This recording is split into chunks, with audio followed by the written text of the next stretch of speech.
95-й год – год трехлетия телекомпании «Эфир». Начавший вещание в июне 92-го, канал разделен на два офиса. Технический персонал находится на телевышке в Кировском районе, творческая редакция занимает помещение учебной телестудии в Казанском университете.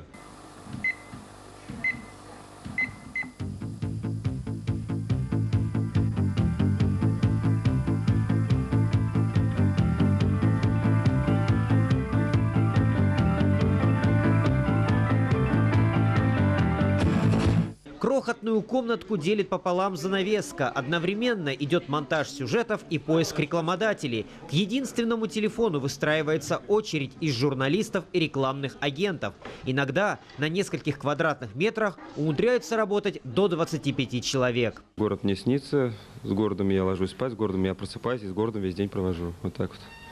Жена не ревнует?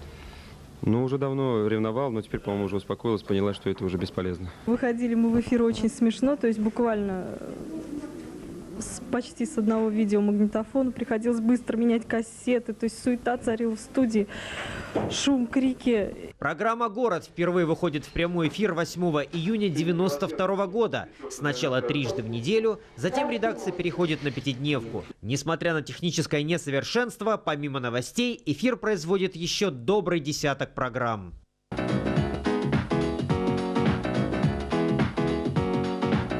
Но жизнь наша круто изменилась, и на наши экраны ворвалась реклама. Ну и наше очередное поздравление. Братва 29-го двора поздравляет своего друга Володю, временно проживающего, ну, мы уже все знаем, где временно проживают наши ребята, в комнате 77.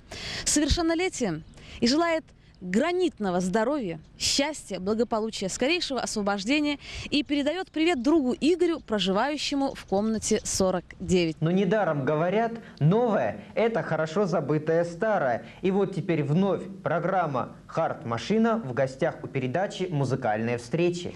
И ее ведущий. А точнее ее водитель. Евгений Васьков, который познакомит вас с монстрами хард-рока. Наташ, по-моему, хард-машина уже поехала. Привет!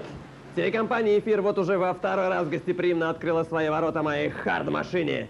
И она, поплутав по разным рок-дорогам мира, заехав по пути на радиопассаж, со скрежетом и лязгом ворвалась в пределы телестудии, рискуя смести на своем пути все легковесные постройки и здания вообще.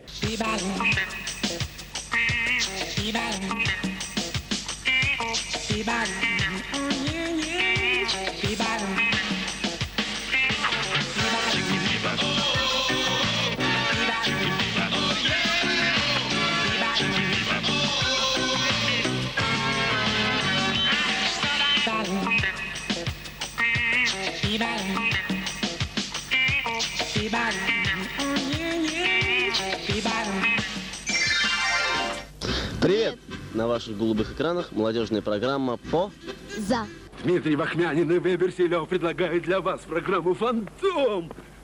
А вы смотрите программу «Фантом»?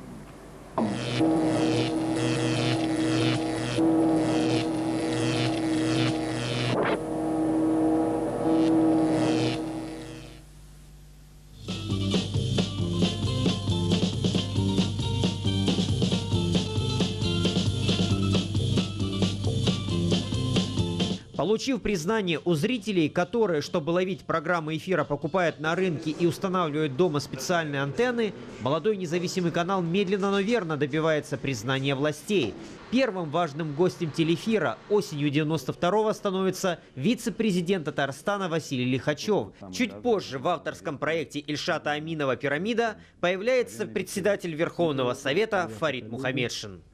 Эфир и особенно программа «Город» интересные, хорошо воспринимаемые населением Казани и других городов республики, как сказали журналисты, делаем на коленях. А вот и наш новый офис, такой долгожданный и благоустроенный. В 95-м году телеканал «Эфир» переезжает в собственное здание. Двухэтажное помещение в Кировском районе со временем обрастет еще 2 этажами и новым крылом, в котором разместится большая студия. Накануне очередного дня рождения «Эфира» телекомпанию с новосельем лично поздравляет президент Шаймин. эфир на сегодня уже имеет свое лицо. Молодой, но зрелый.